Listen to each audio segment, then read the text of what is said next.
Vilanova dos Infantes é unha pequena vila da provincia de Ourense, unha vila medieval recollida. Está moi cerca geográficamente de Celanova, que é outra villa importante, y que los pobladores, antiguos pobladores, eran un gremio de zapateros y yo diría también que músicos, porque a diferencia de otras aldeas, de otros pueblos, no existía tanto la agricultura ni la ganadería, eran más, artesanos.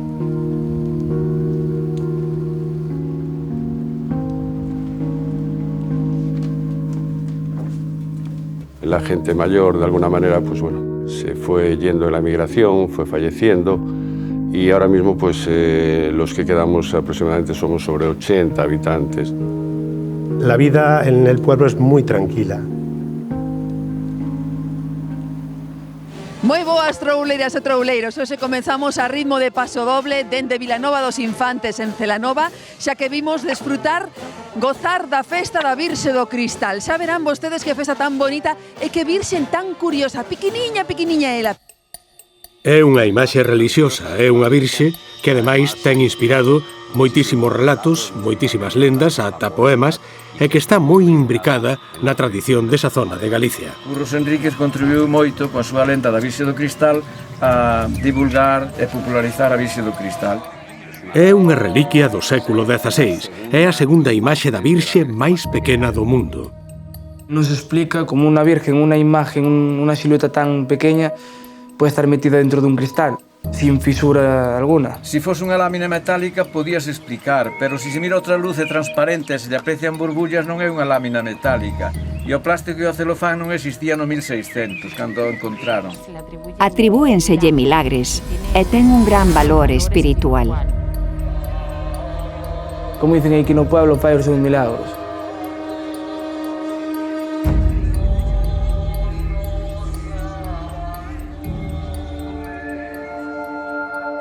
Lo más importante de lo que yo recuerdo en mi vida en Vilanova es Don Adolfo y la Virgen del Cristal.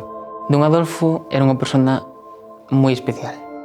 Xeralmente todos os domingos víamonos, xa sexa na iglesia, tamén os sábados, como eran as misas abaixo no santuario, e ele agradecía esa compañía, como se fósemos familiares. Él alegraba que los más pequeños fuéramos a misa, pero al fin y al cabo eran todos personas mayores. Bueno, y él pasaba los días porque él vivía solo. Él y su perrito. Comezamos a saber estar na iglesia e a pasar bons momentos.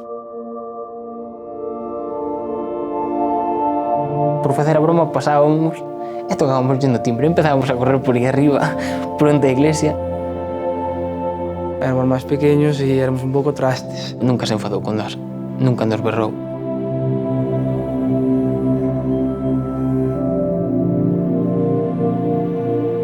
Era unha persona que non tiña sangre mala. Ninguén se podía imaginar o desastre que se aveciñaba.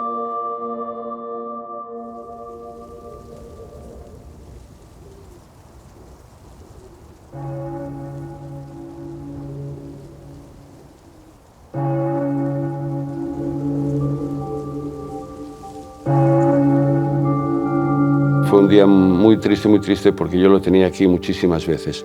Don Benito para mí era un maestro y una buena persona, para mí sin duda.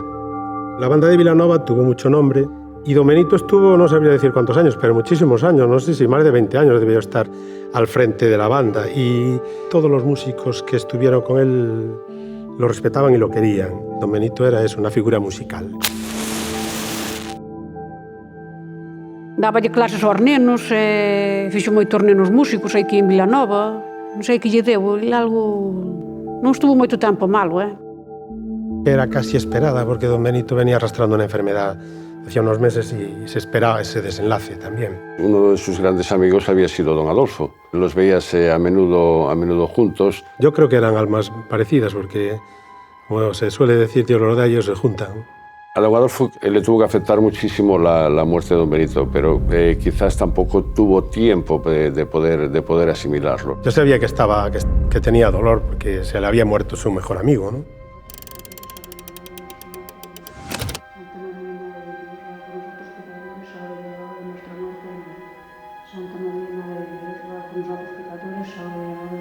muerte. Amén. Santa María, Madre de Dios, ruega por nosotros pecadores, ahora y a la hora de nuestra muerte. Amén. Santa María, Madre de Dios, ruega por nosotros pecadores, ahora y a la hora. Cuando vamos al tanatorio, precisamente a despedir un poquito a don Benito de las Cuevas, En el local que tienen al lado de la iglesia estuvo ahí el cuerpo, velamos el cuerpo de don Benito ahí. lo llevaban para Valladolid a la mañana siguiente. Nosotros nos paramos con don Adolfo, que estaba en el exterior del velatorio. Recuerdo que dijo que dejásemos las llaves en el buzón y bueno, dijo que se iba a dormir. Y lo despedimos pues alrededor de las 10 de la noche o así. Y se fue para su casa, sí.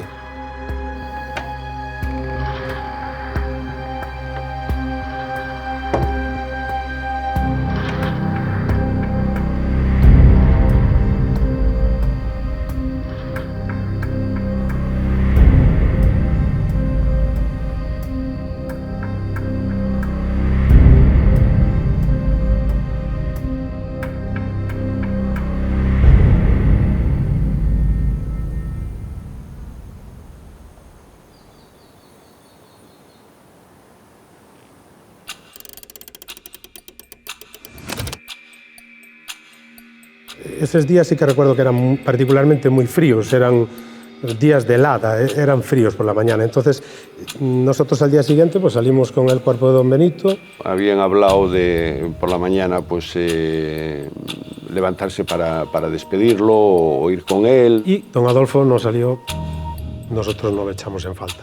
Tampoco tenía muy claro qué iba a hacer esa mañana, porque evidentemente tendría pues el trabajo de cura y a lo mejor pues no le daba menester el acompañarlo. Insinuó que no saldría a despedirnos porque posiblemente hiciese mucho frío y vamos, que no nos extrañó que no se despidiese de nosotros. Y ya estaba el coche fúnebre y ya dejamos la llave en el buzón y nos fuimos rumbo a Valladolid.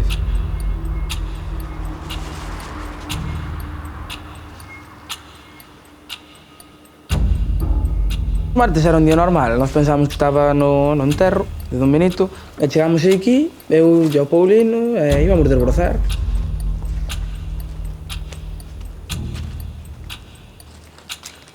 A desbrozadora estaba xusto ao lado da porta do palleiro.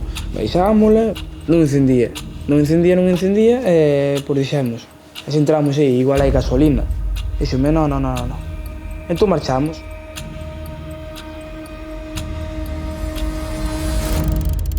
La falta de don Adolfo nos damos cuenta no al día siguiente de que don Benito haya partido para Valladolid, quizás porque la gente interpretó incluso que podía haber ido con él. Fui ao velatorio e díxome, mira, mañá non estou, que vamos levar a don Benito a Valladolid, entón vou ir temprano, que me quero acostar e, bueno, foi así. E dixi, bueno, por don Adolfo, tamaña que tiñan bo viaxe, claro, en yerba nas noites, e voume para a casa. E xa non o vi máis. Fui al instituto, me vine a las 3 y llego a casa y ya me dice mi madre, don Adolfo no aparece. Como estaba o pan colgado ali. Sobre todo a mí me sorprendió porque yo fui una de las últimas personas con las que habló don Adolfo. Nos pusimos a llamar, pero claro, el fijo estaba cortado y su número móvil estaba apagado. Entonces dijimos, pues mira, probamos a la finca y miramos qué pasa. Y salimos yo y Paulino y acabamos aquí en la finca como 15 personas. Y no aparecía y vino la familia de Orense, porque eran los únicos que tenían llaves. Ahí ya estaba todo revuelto, la cuñada gritando. Nos miramos y dijimos, esto no puede estar pasando. Don Adolfo no está.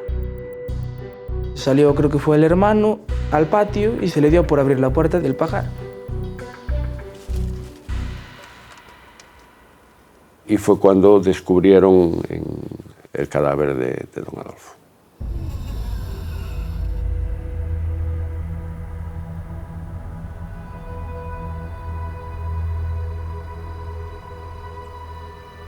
Era un día máis ou menos normal e a media tarde chegoume a noticia.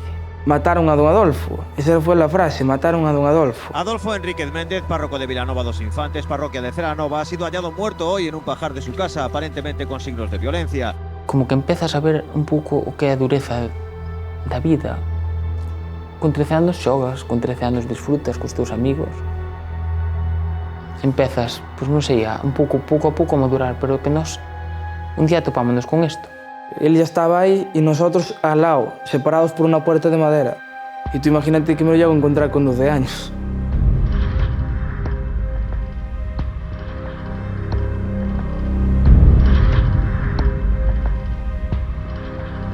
Foi a primeira vez que sentí impotencia, un desacogo super profundo, porque dicía, o que está pasando?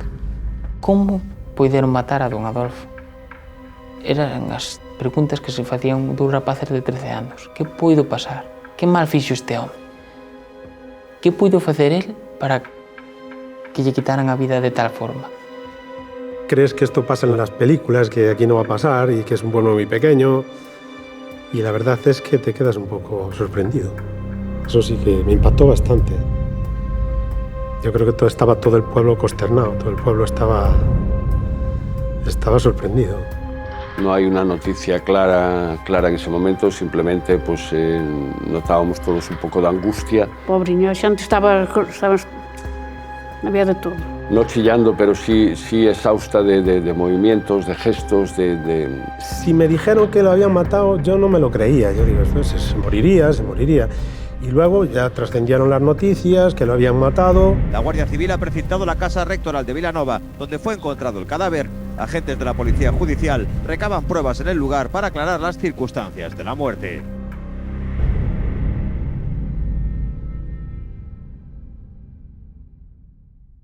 Alguén como don Adolfo, que vivía na pobreza, que fixera toda clase de renuncias. Un párroco rural que vivía dunha maneira austera e humilde de todo. É certo que había uns cálices, que había algúns obxetos sacros, pero alí o que era dun valor incalculable era esa imaxe, esa Virxe do Cristal. El pueblo, la segunda pregunta que dijo fue, ¿y la Virgen?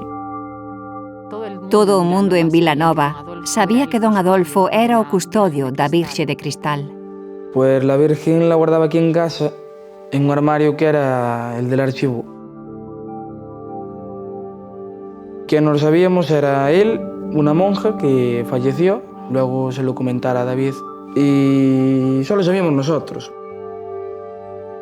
Ele levaba sempre numa fundinha, ele levaba. Despois aí que había unhas fundas, pero a funda na que estaba a Virgen xa non estaba. O único que había de valor na casa reitoral de don Adolfo era a Virxe do Cristal.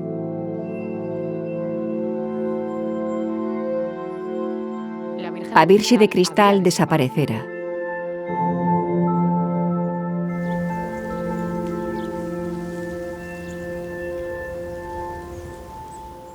La Guardia Civil investiga los pormenores del asalto intimidatorio que acabó con la vida de Adolfo Enríquez Méndez, párroco de Vilanova dos Infantes, que fue hallado muerto en el interior de un pajar de su propiedad, con el cerrojo pasado por fuera.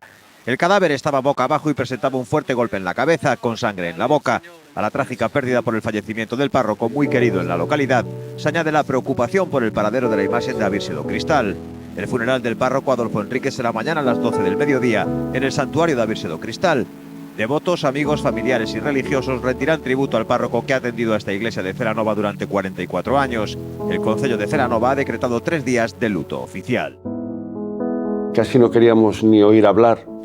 El que nos preguntasen nos ponía nerviosos, alteraba un poco el modo de vida nuestro y sobre todo porque no nos lo llegábamos a creer.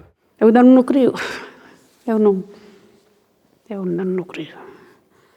Yo no encuentro una explicación a un acto así. No lo encuentro. Una persona tan buena que ayuda a todo el mundo, hasta quien no lo merece, por decirlo así, porque se veían muchas cosas. Había una gente que iba a solicitarle dinero, donde ahí a don Adolfo le decíamos que por favor que tuviese cuidado. Teña cuidado. Pues él ayudaba igual.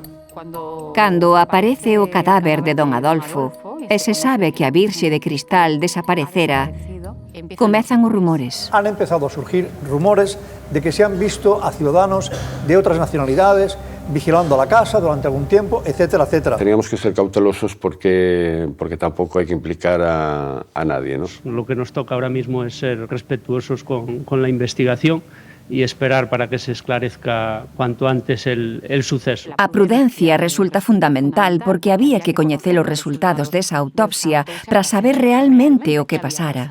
A autopsia é unha fase esencial na investigación criminal cando hai unha morte, porque inicia o relato a partir do resultado, recompoñendo o acontecido desde esa parte final. No momento en que o pechan do palleiro, como estaba don Adolfo? Se intentou facer algo por salvar a súa vida? Esa é a nosa pregunta. Non hai testemunhas de referencia, non hai ninguén que vise nada, non hai ningunha cámara que vise entrar ou sair a ninguén, e daquela, os únicos datos fiables e os únicos datos sólidos van nos dar esas dúas cousas, a autopsia do corpo e a análise da escena. A autopsia ten como obxectivo fundamental estabelecer como ocorreu, cando ocorreu, onde ocorreu e quen o cometeu. A autopsia de don Adolfo, coñecer como morrera, que causara a morte do párroco, era vital para a investigación. Eu non sei o que pude experimentar don Adolfo, pero o único que espero que fora era que non se enterara moito, porque non o merecía.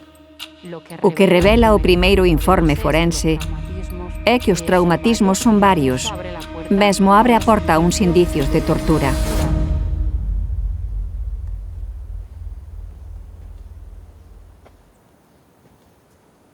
Vilanova dos Infantes ha despedido este viernes entre muestras de dolor y consternación al párroco gallego Adolfo Enríquez Méndez. Esta localidad perteneciente a la comarca de Celanova se ha volcado hoy para despedir al que fue su párroco durante más de 4 décadas. Desde que foi da morte dele quedou o pueblo... Non é o mesmo, non é o mesmo. Todo o mundo dicía que ele non merecía eso.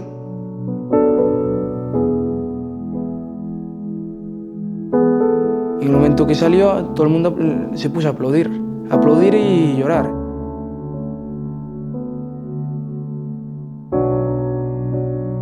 Non se asume, é dicir, son crimes identitarios. Non vai contra a propiedade, nin contra o obxecto, senón que vai contra a propia vila, xa que é a súa xente a que se sente ferida, a que se sente atacada e, por suposto, o elemento de valor transcendental da Virxe do Cristal é como se a vila lle arrincasen outra parte do que é a vila como identidade. Non é habitual que un roubo se transforme nun roubo con homicidio. Non é habitual, pero pasa, sobre todo cando o botín non está claro, cando non está nun lugar visible. Por iso compre distinguir entre quen rouba para matar e quen mata para roubar. Se eu roubo un banco, abren má caixa forte, levo os cartos do banco e listo, xa está, non hai máis nada que discutir aí. E se ese botín non está á vista, hai que sacar esa información, e esa información sácase do xeito que sexa, a golpes, baixo torturas ou baixo unha ameaza grave, e ás veces iso remata mal.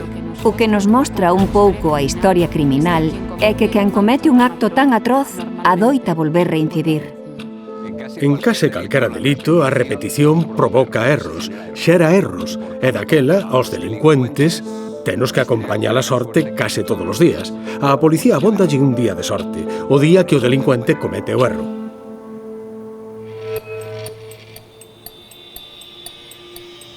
Yo creo que muchísima gente en el pueblo fue llamada, invitada o citada.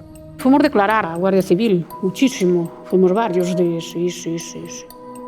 Yo, de hecho, estuve casi 2 horas declarando, sí. Es imposible que alguén del pueblo haga eso. Todo o mundo se coñece, as conexións entre uns e outros son moi íntimas e ás veces é normal sospeitar do extraño e do alleo. En los 50 años que cumple don Adolfo de sacerdocio aquí en Vilanova, recaudamos dinero para que hiciese un viaje a Tierra Santa, ¿no?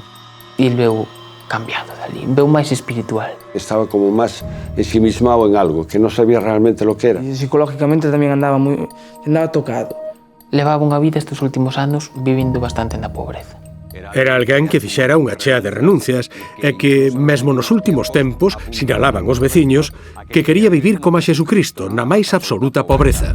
Propúxose algo que foi vivir hacia os demais. Axudaba a muchísima xente. Eu topaba todos os días en Celanova comprando. E para el non era. Tu sabes a cantidad de xente que lle axudaba ese home. Me rodeaban y en esas circunstancias darles de comer, darles de cenar. A quen non le daba dinero le daba comida. Non lle deixaban nada, non lle deixaban nada. Creo que llegou a un punto que non podía dar máis dinero. Incluso non só se desprendía do seu, senón que se cumpría pedíalles aos demais pros necesitados. E iso converteuno nunha presa fácil. E por desgracia moita xente da que axudaba en realidad non era por necesidade. Viñan facer o enfermo e despois... También empiezas a notar que hay un poco de acoso ya en todo esto por parte de esta gente.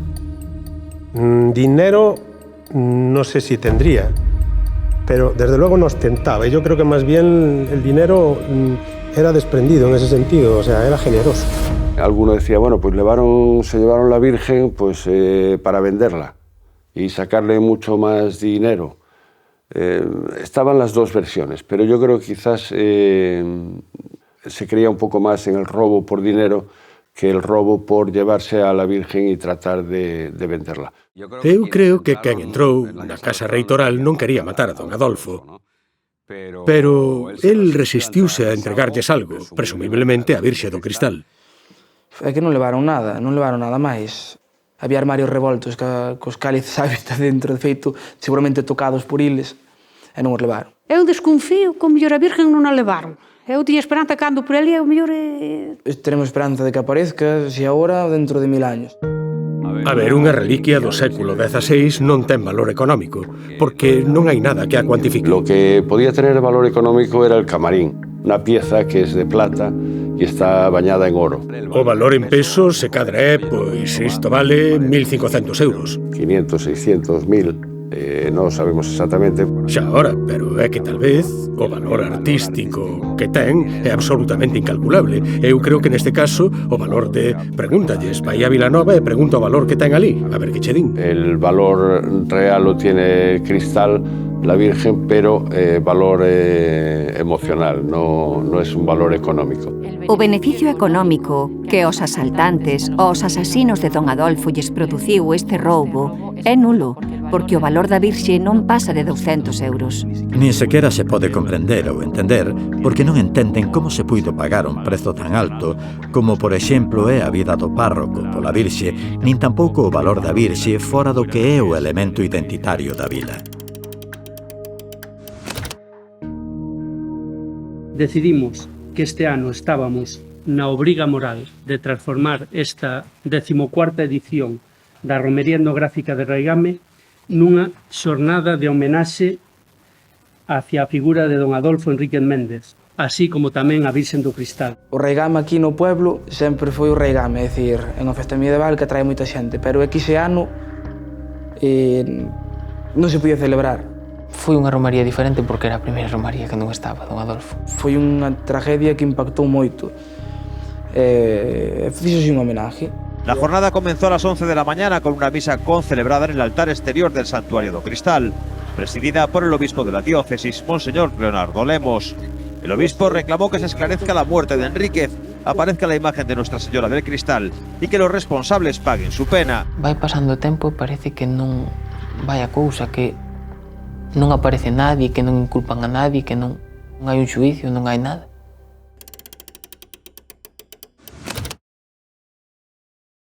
Chega o Nadal do 2015 e o caso dá un xiro inesperado.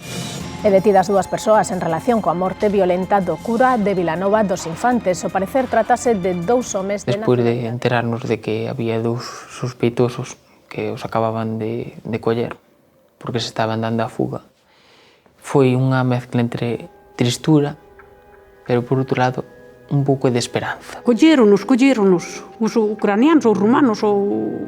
Son 2 croatas, tío e sobriño, que andaban pola treintena, máis ou menos, que sí que tiñan unha relación co párroco. E isto remove profundamente a cidadanía. Los 2 investigados, detenidos el pasado miércoles, siguen atados al sumario pendientes de cuestiones que hay que analizar. Esta gente parece ser que el día anterior, y sí se demuestra que estuvieron en la rectoral, en la casa de don Adolfo, y que habían pedido incluso 60 euros. A mí me llega a oídas que el abogado que ellos presentan es uno de los mejores abogados que pueda haber, criminalistas.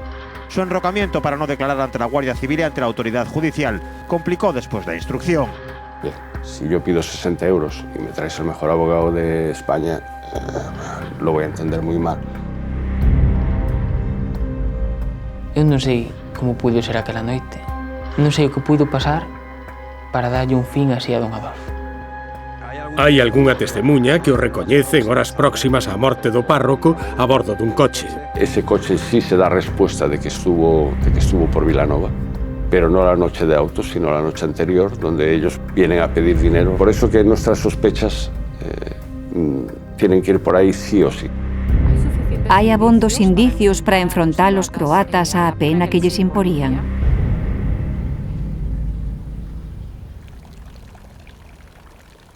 Sempre nos gustou que saíra a procesión e que saíran as cousas como as planeaba don Adolfo. Iba a Celanova a axudarlle ao San Rosendo. E chegaba ali e chuvía o día do San Rosendo, e le dicíalle, mira, isto no cristal non pasa.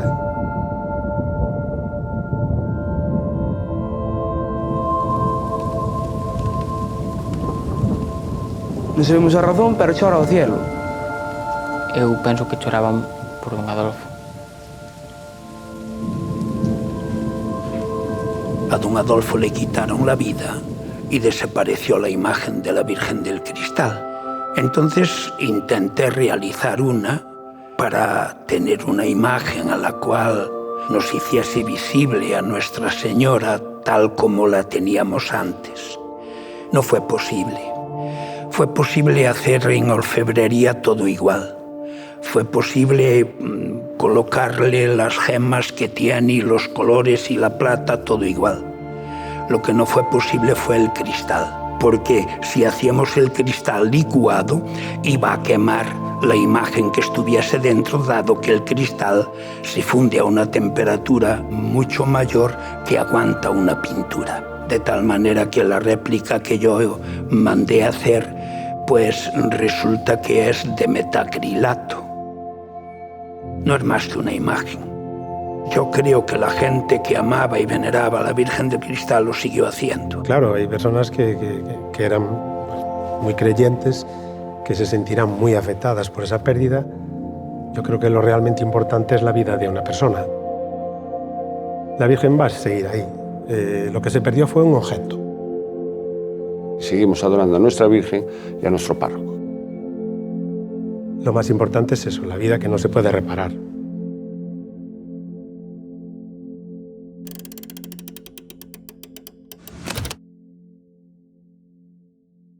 En xuño de 2018, a xuíza ia tomar unha decisión trascendental no devir deste caso. Elvir Feratovic, de 37 años, y su sobrino Arsen, de 30, abandonaron el juzgado de Celanova cerca de las 4 de la tarde de ayer con un auto de libertad en la mano, aunque con medidas cautelares. Eso foi outro pau duro tamén. Se nos ver gritar de cara a eles. Sí, insultáronos. Eso pasámoslo mal, sí. Si los culpables no se han puesto a disposición judicial será porque por falta de pruebas o porque no está claro que sean ellos o... Nun crime tan pouco coidadoso como semella ser este, o delincuente deixa moitos rastros e, polo tanto, se fosen estes dous, o tío e o sobrinho, pois seguro que se atoparía algo para poder implicalos directamente. Pensamos que efectivamente eran ellos, entonces empiezas a dudar, empiezas a pensar si no fueron ellos quienes fueron, ¿no? Parece que se olvidaron de nós. Parece que se olvidaron desa persoa que vivía para os demais. A palabra de don Adolfo non se borra da cabeza, polo menos da miña. E sei que da maioría do pueblo tampouco se borrou. Don Adolfo era un santo, como dicían todos os que o coñecían, e levárono por diante por pura ambición, por pura cobiza, no fin de contas. E o solitario movía a cobiza en todos os seus actos. O solitario era un home moi violento, que non dubidaba en dispararlle a quen tentaba frustrar os seus roubos. A persoa ou as persoas que remataron coa vida de don Adolfo tamén exerceron moita violencia. A vila viuse despoxada de golpe do seu símbolo e tamén do seu párroco. Cando o elemento de perda, o elemento identitario, ten un vínculo coa religión, transcende o seu valor, o seu significado e o dano que produciu, porque non só se actuou contra a vila, senón contra Deus a través da identidade da xente da vila. Hai un aspecto rechamante neste roubo que ten tantos matices e unha parte tan oculta, e é que a Igrexa non denunciou a desaparición da Virxe de Cristal. Non existe unha denuncia polo seu roubo, e este é un feito que, cando menos, chama moito a atención. Ten que ser alguén que sí que tiña contacto coa vila ou coa zona, coa comarca, para ser consciente de que detrás desa romaría, detrás desa Virxe, hai atribucións milagrosas. Vilanova era a vila da Virxe do Cristal, e xa é a vila na que mataron a don Adolfo. E xa vai ser sempre esa vila, e iso deixa unha pegada moi fonda.